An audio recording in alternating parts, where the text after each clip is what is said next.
Hi, Scott MacArthur here, and welcome to the Edge of the Next vlog. Today I'm speaking with Rob Robson, chartered psychologist, I'm an HRD and business consultant. Hello, Rob. How are you doing? Hello, Scott. I'm good, thank you. Scott accents. Absolutely. Yeah, both on missionary work. Yeah. That might go in the show reel. So, what I'd like to talk to you about today, Rob, is I've given you a bit of a background earlier, but I've kind of realised that we need more longer form thinking on the topic of, what on earth is HR and anyone involved in people in organisations, which is basically everybody, going to do, given the situation that we're in at the moment. And one of the things that I believe, unlike 2008, where it was mainly organizations that were impacted, and there was a lot of individuals impacted as well, but this time where we have I guess you could call it like an existential crisis, a real shock for everybody. I call it a threshold moment. And I think now's the time for HR in particular, but not only HR, but for HR to step up. And I think they have actually stepped up. I mean, I'm quite impressed with what the profession has done, but I'm not hearing an awful lot about, there's lots of lists out there about things you should focus on. And, the usual suspects are publishing 20 things you need to do if you're going to meet the post-COVID issues. There's all that sort of stuff. I'm not interested in that, right? I want to talk to people who are doing the job, who have done the job, to try and help people, because I know people are struggling. Does that make sense? Yeah, absolutely. Great. Okay. So can you give the guys a little bit of an introduction to yourself, what you're up to, and a little bit about your background? I don't need to know where you were born, mate. But, a little bit of background. I was born under a wandering star. Yeah, so as you said, I'm a chartered psychologist. I was actually chartered originally in sports psychology. And so before that, I'd been a graduate in IT consulting, and so I went back into consulting after that, and that's where we originally met at Atos.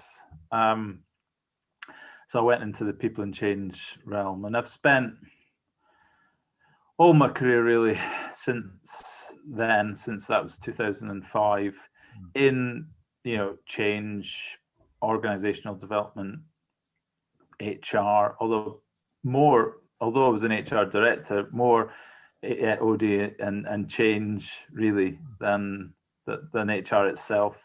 Yeah. And a couple of years ago, I was made redundant from the HRD role and set up my own business, 8Connect, as you know. And I set up 8Connect, and I did that as a response to the specific circumstances of redundancy. Didn't really have a plan.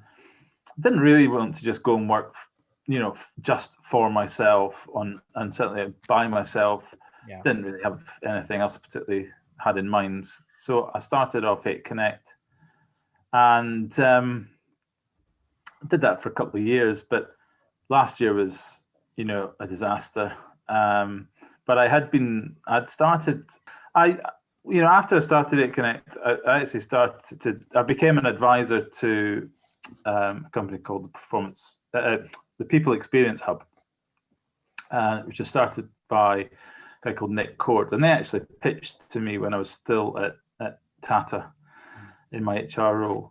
And although I didn't go with them, in fact, we didn't change supplier, we kept in touch and I became an advisor to them. And we were doing more and more together, pitching together. In fact, we had a couple of pretty interesting proposals just as at the point that we went into lockdown. So we kept talking throughout the whole lockdown period, and more and more, the conversation really just turned to, shall we just join up? Yeah. And so in October, we we sort of told the world we'd joined up, and we sort of made it more official behind the scenes, as it were, on the 1st of January. Yeah. And so I'm now formerly CEO and director of people science at the People Experience Hub. People science. I like the sound of that. Yeah, it sounds quite good, doesn't it? And it does. And effectively, we're an employee feedback business. Right. Okay. So, if we could take it right into the moment, Rob, because we're in the moment. We've got to be thinking in the moment. And I know you're always, you're looking for opportunities to help people, but we're now almost a year into this COVID pandemic. There's a light at the end of the tunnel, and I don't think it's a train. I think we're okay. But what do you think the problem is that you're out to solve for companies now? Has it changed since COVID, or is it fundamentally the same? Speaking as the current business, I don't think it's fundamentally changed, but it certainly changed the way in which some of the technology is being used, and it's we do the things that most companies would do in our world. So we do annual surveys, pulse, well-being, new starter, lever type stuff.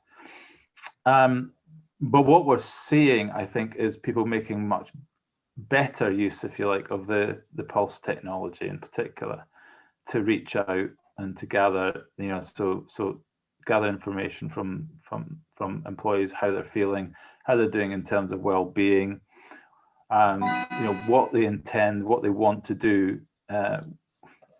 I'm looking back at the autumn. What do you intend to do when things are opened up, when we're working back in the office again? But gathering, people's intentions and understanding what people want to do, as things change again. And so it's nice because it moves us away from just, people have quite fixed ideas, I suppose, about employee feedback, and it should really be about, it's all about employee engagement, and that's certainly one outcome that you can focus on. But I think we would deliberately allow people to be, flexibility within the platform, and we don't impose a model, and that's been valuable to clients, I think, since the pandemic. And most of what people have been, apart from when they've done their annual survey, mostly what people have been focusing on is well-being and more practical issues around COVID. I think thank you. The well-being focus is quite interesting to me. Yeah, definitely. Because, when I started my HR career with British Gas about 1 million years ago, after my initial training, I was a welfare officer, and there was 40,000 employees in British Gas Northwest, and it was one of the highest profile jobs in the business because you were running events, every week, football, quizzes, cricket, reading groups, you name it, we did it. Sewing groups, you name it, we had it. And it was a major source of, it's difficult to describe it. It created a cohesion in the business. We didn't measure a thing except the abuse we got if we got it wrong. And we got it. I mean, the people told us when we got it wrong. We'd 50 welfare houses, like clubs, social clubs, in British Gas Northwest, and they were the hub of the community in nearly every town they were sitting in. It was a major role, and it was funny. I was just saying to John Ingham last week, a previous guest, that someday at last year's CIPD ACE conference, I had been speaking at it. And I'd said to them, I don't know if you saw the interview, sorry if you've seen it, but somebody had said to me, oh, wow, it's amazing. HR could take responsibility for welfare and wellness. And I looked at it and I was like, do you mean it's not? And I think there's something in that. There's a story in that, because people saw that as no value. Yeah. It was massive value. It's an interesting one because it's, you could equally argue that it should fit under, health and safety. And I don't really have a strong view on where it should sit. Yeah. And I think what I do have a very strong view on is where people should be focused, in terms of well-being, because I think I'm not going to suggest that people shouldn't run well-being programs and shouldn't provide services that help people with whether it's physical, mental, financial, social well-being. Yeah. But I do wonder what the responsibility of the organisation is. And for me, the first responsibility of the organisation is not to be the source of the problem in the first place. Yeah. And my worry with well-being is that in some organisations they're throwing good money after bad, because they're creating a problem on one hand and then create programs on the other to lessen their effect. Effectively. That's interesting. And do you look at organizational health first? Yeah. And it's like one of these things. Where do you start? You have to start with something. And during the pandemic, absolutely deal with the issue at hand. And I think this is where HR's focus is going to have to be quite carefully managed this year. I wrote an article in HR Zone, did the end of year article, at the start of the new year article, but didn't say, here are 10 things you should look out for in 2021. I sort of wrote, here's where I think some of the opportunities are and where some of the challenges are going to be. Yeah. And I think one of the, I think that the fact that HR have become kind of thrust more into the limelight, and well-being has been thrust more into the limelight in general, is both an opportunity and a challenge for HR, because there's I think what they've had to do inevitably has been very operational in focus. Yeah. The expectation may be that that's what they continue to do this year, and at some point, what they really need to do is try and find their role in this sort of rebuilding. Yeah. And I like that. Lifting their heads up from what's been for most a very operational, quite transactional focus in many respects, down to even, I hear HR people having to, just having a lot of one-to-one conversations with employees just to make sure they're okay and stuff. And that's great. And that's in the midst of the pandemic, absolutely be doing that. But at some point, organizations in general and HR need to lift their head and go, right, where do we go now, and what role do we play in that? And okay, they're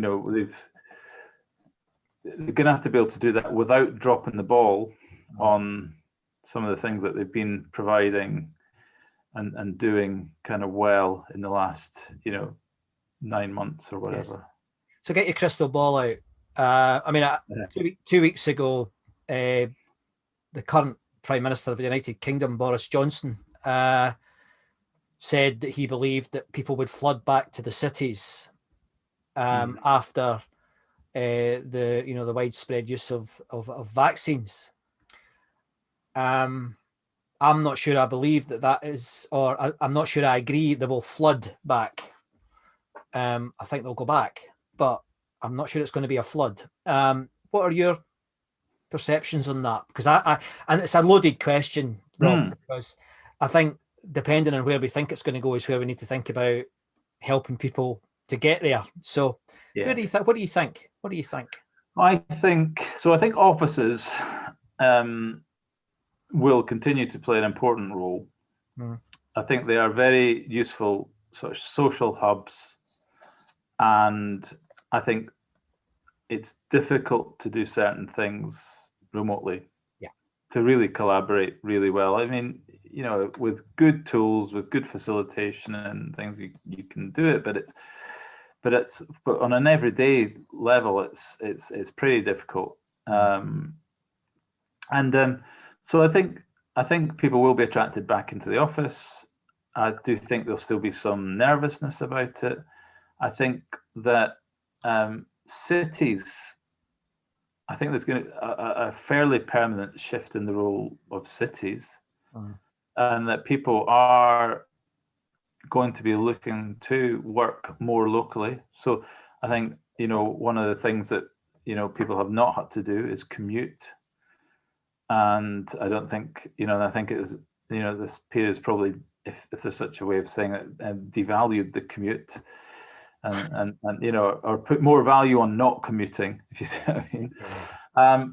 And so I think localization is gonna continue to be important. So people are going to want to a fair extent stay relatively close to home, and there's going to be nervousness about public transport for quite some time, I would have thought. And so, yeah, I do think people want to go back to the office, but I do think people are also anxious about going back to the office, and so I don't see them flooding back either. I do see them going back, and I do see them, you know, I do see that probably growing over a period of time. But the role of the office for many organizations, I think, will change quite a bit. I think I mean, you can only really reflect on your own experience in this area. I mean, I know there is some research, but I remember when I came out of a corporate role, and it was, believe it or not, it was 10 years ago now. And initially, probably for a year, it was terrific. You know, I really enjoyed the freedom. But then, if I'm absolutely honest, I was waiting for the phone call from the client to invite me to the Christmas party, you know, because you don't have that anymore. Yeah. You know, I mean, just yesterday, I don't know if I can grab it. No, I can't. I got a letter, A4 letter, with some stuff in it from a client from the States, and it really made my day. And it was trivial. Yeah. It wasn't trivial. It was the thought, you know, and I seriously miss that. Now, I'm not saying everyone, God forbid, everyone thinks the way I think. But I certainly think that you said social, the word social, in the context of organizations. I think that is something that I think we all understood it, but I'm not sure we saw it, if that makes sense. You know, it was right in front of us, but I'm not sure we all saw it. And I mean, there are toxic parts of that, you know, the pub and some other things can go quite badly socially. But I certainly have much more fondness for the office environment than I think others maybe have. I just miss it. Maybe it's because I've been away from it. I don't know. I mean, I'm blethering, but I do think there's an argument for some of the work, maybe. I mean, I don't know if this is in agreement with what you just said. It might not be, but I think there's maybe an argument for work being done at home, but the office becoming a social hub. Yeah. You know, it's almost because some enlightened organizations have been doing distributed workforces for some time. You know, why do I need to live in London rather than living in Paris or, you know, Boston to work for a company that's based in Manchester? I mean, why, you know, today? So I can see that changing. Is that in line? Yeah, I think so. I think I could see. I mean, I'm the same. I enjoyed the freedom of, you know, being at home, but, you know, and when things were going, even when things were sort of starting to pick up and grow before lockdown, I was I did already start to feel the isolation. Yeah. You know, if you'd asked me at that point, what do you miss? I'd say I miss having colleagues and work. I miss being in the office. Yeah. But what I think is, in terms of work, is that there are some things that you're probably better off going into the office to do. Many of these things can be done with the right tools virtually, but I think on balance, in terms of task, some of them are better off done in the office. Yeah. But there are other things that I think people are just going to say, you know what, I'm not going to go into the office to do everything. No. You know, why would I commute an hour at my expense to, to sit at my desk? Yeah. But I'll go in regularly because I want to see my colleagues, and I'll go in for sort of value adding activities that need sort of collaboration and yes.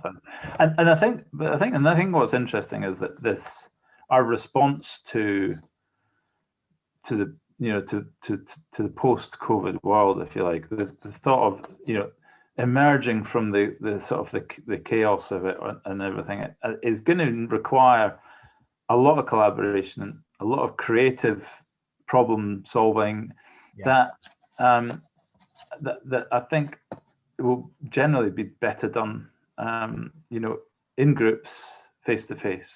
Yeah. So yeah. I mean, I totally agree with that. I mean, I find the best of the technology is good for what we're doing. One-to-one between two people who know one another.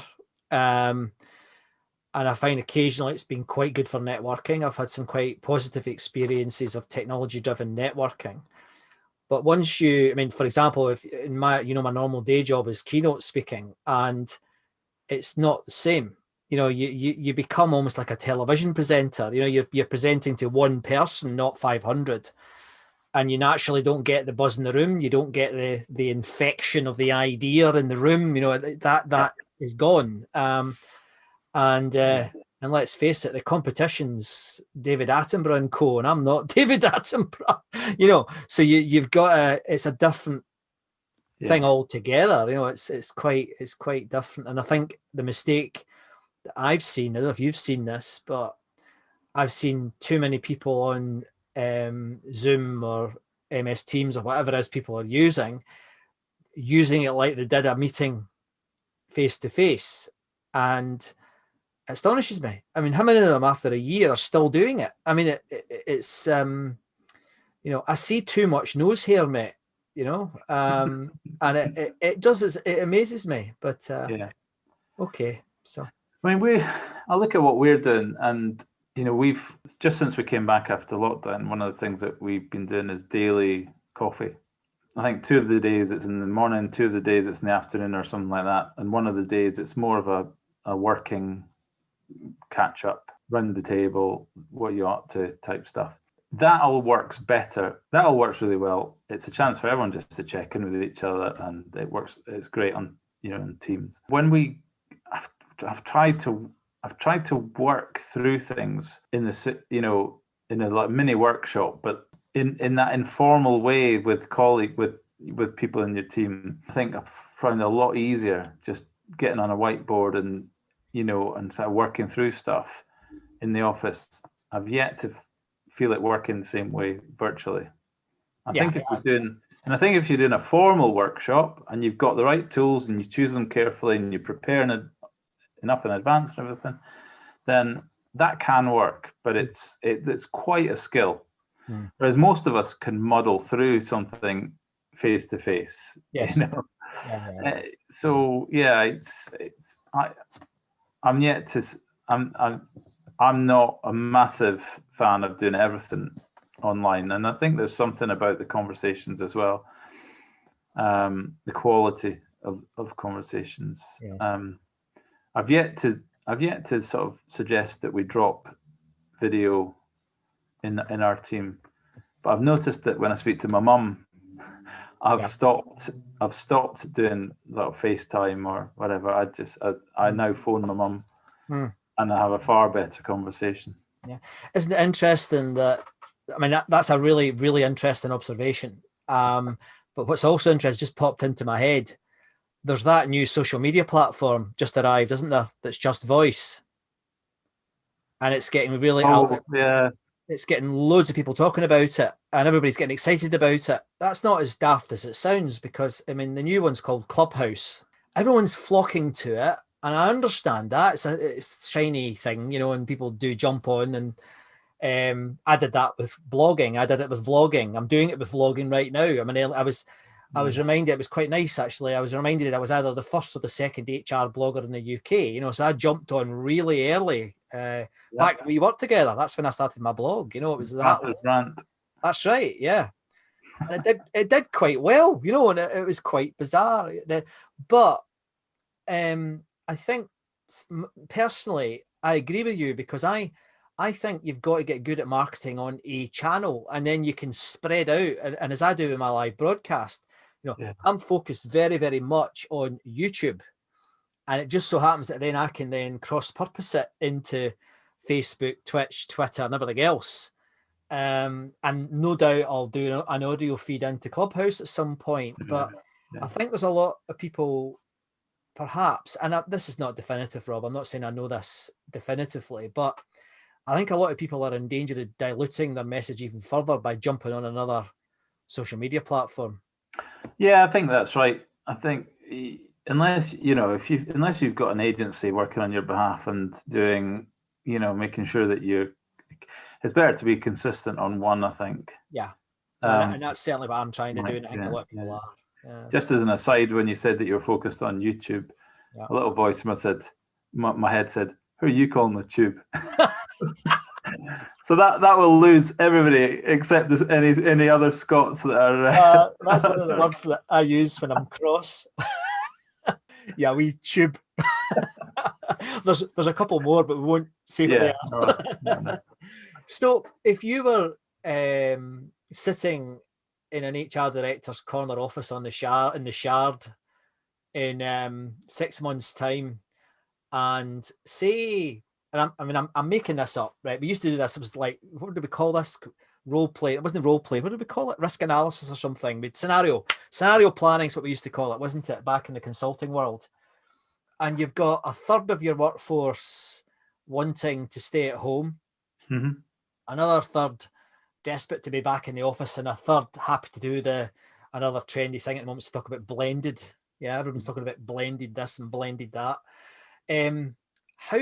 What are the challenges that you foresee if that is the future? Because a lot of people are saying that is a likely, if not a probable, outcome from the current pandemic. What do you think? Yeah, I mean, I think I'd worry about people becoming disconnected from each other. Right. There are going to be groups of people who become more connected than others, and you know, people that choose to work completely remotely, it's not going to be easy to keep them, you know, connected with their colleagues.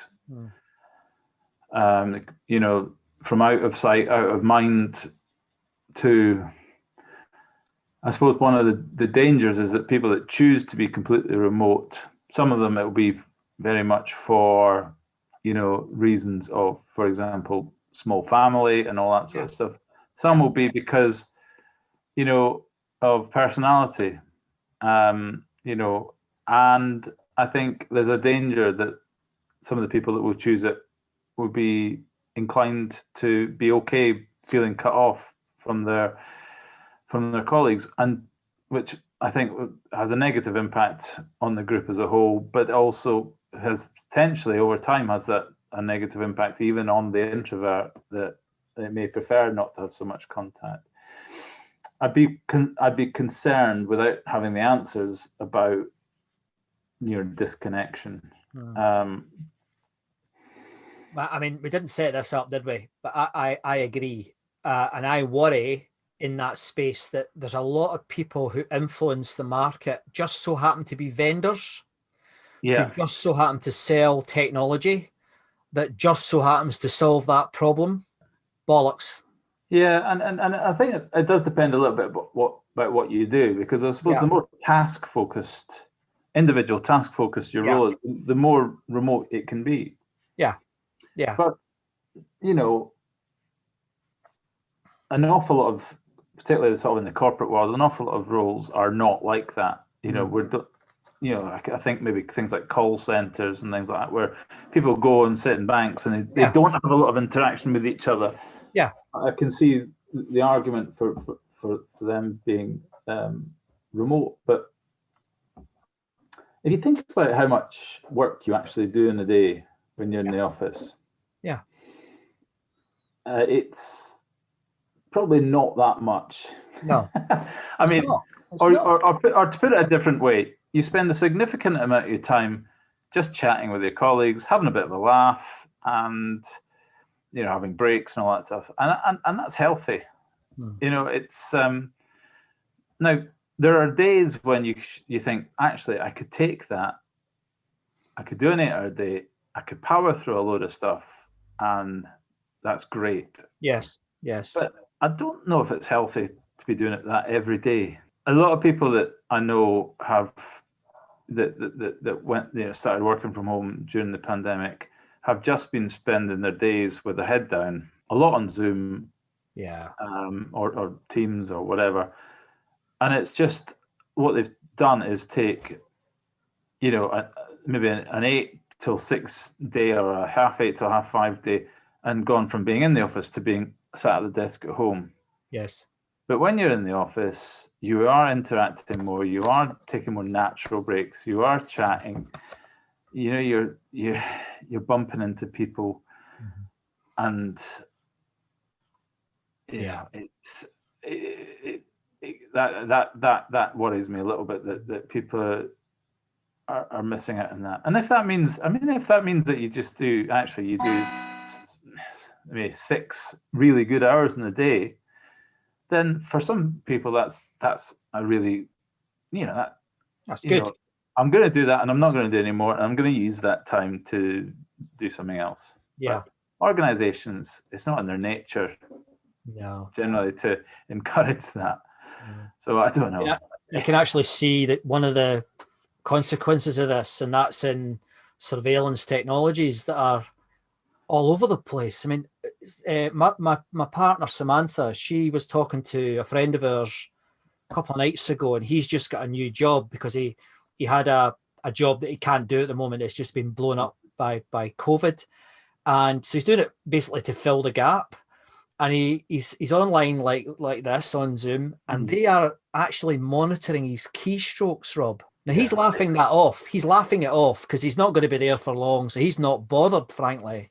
But a lot of folk don't have that luxury. I mean, what are companies doing? It's 2021, and it's the old just because you can doesn't mean you should. You should, yeah. And I mean, my long-standing issue with over measurement and and companies with their this sort of think they have to measure everything. Well, you don't. I think there's a couple of things I would point out there. One is that translates to fear. If you're being measured all the time, you're frightened of the consequences. Yeah. Not necessarily deeply frightened, but it just cranks up the anxiety in the organization as a whole.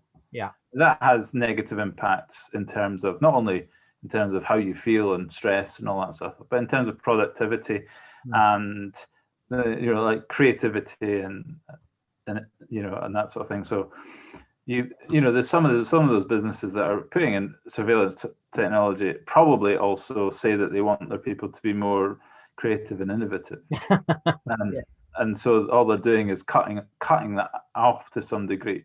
Yes. And then I think the other side of it is that I've been doing a lot of kind of my own research into the concept of organizational resilience. I was doing it in the run up to Christmas and over Christmas, really as a marketing thing. I was going to push out a guide to building back after COVID, based on building sort of organizational resilience. Yes. And I've put it on pause because didn't with the way things tanked sort of over the Christmas period. I didn't think it was quite the right time. But one of the implications about that is that has 3. It's a simple framework that says there are 3 sets of capabilities to organizational resilience. One is anticipation.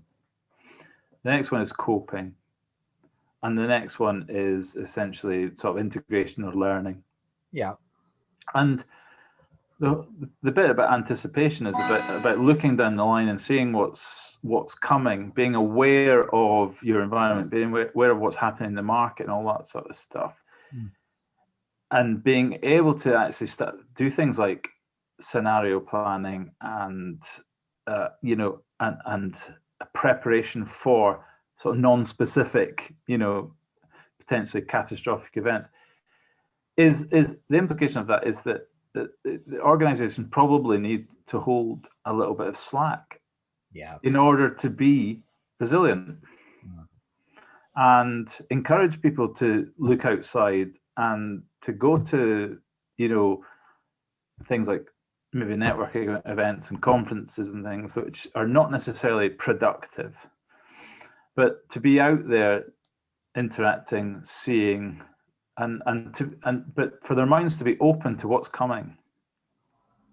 Yes. And if people are just constantly monitored and feeling that they've got to be busy all the time, then actually what you're building in is you're making your organization more brittle. You're building in fragility. Yeah. And I think one of the things that we're going to have to think about is the economic model and what we consider to be value in organizations, because we have, in my view, without much doubt, overvalued efficiency. Yeah. In organizations. Not that I firm believer in real efficiency, which is things work with a minimum of fuss and they're effective, and all that sort of stuff. Processes work, systems work, all the rest of it. But a lot of people in the drive for efficiency actually just pile more work onto people and say we can do it with fewer people, which isn't really true. It just overloads people and they become stressed. Yes. And so it's a concern about when it comes to sort of organizational resilience. And I do think that organizations are actually going to have to reconceptualize value, in this world.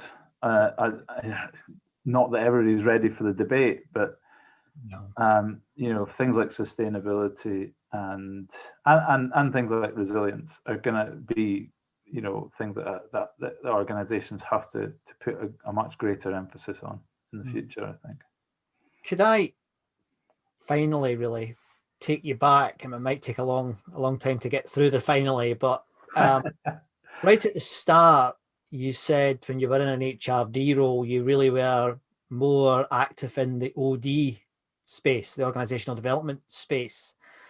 One of the things I've observed, now I might be wrong, it might be just my bubble, I might have got this wrong. But what I've seen in the last couple of years has been, I've been very impressed with the OD community, at least here in the United Kingdom. I think the quality of the work they're doing, the attempt at, putting in a scientific model, also the human side of it, so there's a double-edged sword, has been pretty impressive. I can't say the same for a lot, and it's not fair because I'm in my bubble, Rob, and by all means tell me I'm wrong, but I'm not seeing the same thing in the HR community. I'm just seeing the same old stuff about you need that seat on the board, and it's the usual stuff from HR. I have this sort of niggling hypothesis that OD might be the future of HR, and I'm not even sure if they're the same thing or if they're different. I don't know. I mean, there's a debate in there. It's maybe the type of people that are drawn to OD rather than it being a different discipline from HR. I don't know. What do you think on that? Is that nonsense or? No, I don't think it is. I mean, first of all, I'll say that, funnily enough, when I was in my roles in HRD, it was probably the most operational role I ever had. But in my career, I was more OD. I've been more OD and change. Yeah. I think there's a couple of things that you touched on. One is the dichotomy is a little bit false. In some organizations, very, very separate, very distinct. Yeah. And I really agree with you that there is some fantastic stuff out there. Yeah. in the OD community. I do wonder how much they manage to cut through in organizations, and I think this is a big challenge for the for the OD professional. Is how you what are OD professionals? Well, there's things like they're facilitators, they're sense makers, there's stuff that all can seem a bit woolly.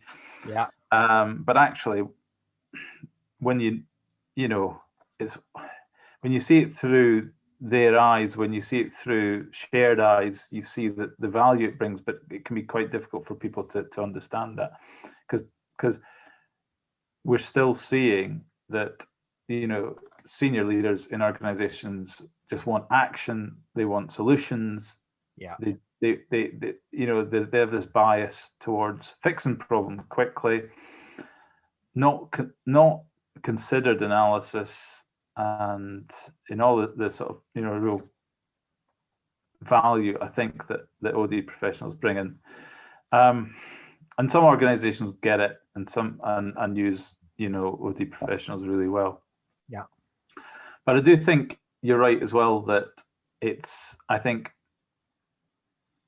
we've had this model of HR business partners, and I think we're gonna need more flexibility within HR functions, and I include it. I tend to think of OD as a sub-function of HR rather than the other way around. Other people will disagree with me, but I think that we need to build those OD skills into our HR generalists, give them the opportunity to influence. I think what the partnering model does is it puts a barrier between the internal customer and the OD professional, and or it can do. And I think we need to equip HR generalists with a broader set of skills, a more change or OD oriented set of skills. And I don't know how that works with the sort of slightly more transactional aspect. Maybe they're brokers of the more transactional services. Maybe those transactional services will become more and more automated over time. Yeah. But I do think I think it's the skill set. It's a really important skill set. I think it's often undervalued, and possibly even within HR itself. Well, I mean, it strikes me, well, as always, we've been here before, because I mean, I remember when training used to be called training rather than personal development, and they decided to come into the IPM as it was then, and the CIPD now, and there was a lot of HR people scoffed at that, training. Oh, we don't want to be doing training. Personally, I think it's probably where the biggest value add is in most HR departments, but I know people will argue against me on that front. Yeah. So we've been here before, but one of my, and again, this is me, typical keynote speaker, but one of the things I would love to happen, and I think there's real opportunity for it, is I want 15-year-olds to be saying, I want to be an HR director. No, they're not out there. No, they're not out there. No. And yet we're the people who are looking after, the mental stuff, the physical stuff, the operational stuff, the strategic stuff, the difficult, really difficult social stuff. Who wouldn't want to work in HR? But I am not convinced that balance is right yet. And I think, and I've said this to you, I think before, and to others, that, I mean, I would love to commission a PhD to look at what, just look at an HR magazine that's been around for 30 years and look at what they've been talking about. And my hypothesis would be it's still the same thing. It's a static. Yeah. It hasn't progressed. And I mean, and I know that Ulrich, the business partner model you were talking about, nothing wrong with Ulrich's model. I mean, nothing wrong with Ulrich's book. His books are great. I mean, Ulrich was speaking about, and I don't think most folk have read his books, but Ulrich was talking about flim flam 30 years ago, nonsense, pseudoscience, which is HR is full of. And and yet nobody ever picked that up when they were designing the business partner model. So I think that we sometimes, and I think I've been overcritical of him myself, and maybe I should have read deeper into some of it, because it was always flexibility there. But it's not right. There's something not right about it. It's such an interesting subject. It is, and I think the sort of caricature, if you like, of HR is that I have in my mind is of a function that is sort of in the trenches, dealing with so much stuff that they can't lift themselves out of it, or they struggle to. Those that do can achieve incredible things. But a lot struggle to get out of the operational, and that is in part because maybe the organizations don't give enough investment to the right kind of systems and process changes and all that sort of stuff. Maybe the HR don't make a strong enough argument. But I think unfortunately, it has been a little bit static. I mean, that's really unfair on an awful lot of people. But if you look at the function as a whole, it's still talking about a lot of the same things. I also think, though, I think going back to where we were at the beginning a little bit, this could be HR's time. And I do think that those OD skills are critical to that. And I almost see a sort of a superhero emerging, because it's the where we are now, and you'll know Snowden's kind of framework. Where we are now is classic complexity. Emerging from this into what that little stuff has to be worked out, and one of the key things in that whole model on the complexity side is sense making, and that is a core skill of the sense making, facilitation, driving collaboration, core skills of a good OD practitioner. And those skills are so valuable, and those skills exist, and often those skills exist in people who perhaps find it a little bit difficult to speak up, push themselves to the forefront. And we have to find a way. They exist in a lot of organizations, and I think they're often underutilized. So now is the time when, well, now not so much now, but in the next 6 months is a time when those skills really could come to the fore. I hope you're right, because again, to finally, we're not quite there yet. But one of the other things that it doesn't exist in every part of the organizations either. So I'm not suggesting that HR is unique, but if you look at most influential lists in HR, very few of them are actual HR people. They're academics. They're they're journalists. You've got your Dan Pinks and your Simon Sinek's, your marketing expert, and these are not HR professionals. And even Ulrich, who was, I think it was a furniture company, wasn't it? He sits on the board of a furniture company. So he's an academic. So where are the practitioners? And I know there's a few, but I often think about, and I don't like the phrase really, but I know it's out there, the HR hero type thing. Where are they? There are some prominent HR directors out there, but I don't think there's enough though.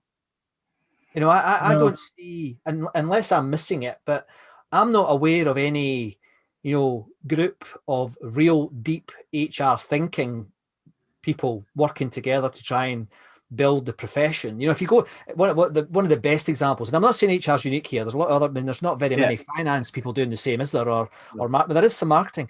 But I did a fair bit of work with systems engineers in the past, and they love their subject so much that it's almost like their loyalties to the subject, not the organization. They so love their subject. And I don't think that happens too much in HR. I mean, I see some recruiting people doing it. Of course I do.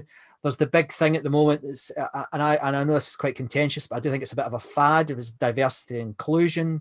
Everybody's a diversity and inclusion expert at the moment. But interestingly, not many HR people are speaking up about D&I. No. Which is really odd. I mean, the HRDs I know are just busy. They're just busy people. And it was the busiest period of my career, I think. I had to lift my head all of a sudden I had to rebuild my network and stuff. Yeah. And I think that's an indication, though, isn't it, of what we were talking about before, about having to step out of the trenches, having to step away from the busyness and Yes. and lift the level up. Mm. And it's a challenge because the issues don't go away by themselves. Mm. It's a lot of it takes a lot of deliberate effort and focus, I think. Well, listen, Rob, that's been a fascinating conversation. I've really enjoyed it. I would like you to come back sometime and let's have an argument about sport and business. Yeah, because we see it completely differently. In my life that we haven't looked at it. Absolutely, see it quite differently. And I'd love to have a chat with you about that. It would be great. Excellent. If people are interested in getting in touch with you or finding out more about the offering that you have at the People Experience Hub, where would they be best to look for your contacts? Yeah, so I can be emailed at rob@pxhub.io, and the website is pxhub.io, and my personal Twitter is Robert S. Robson, and I'm on LinkedIn as /Rob Robson. Fantastic.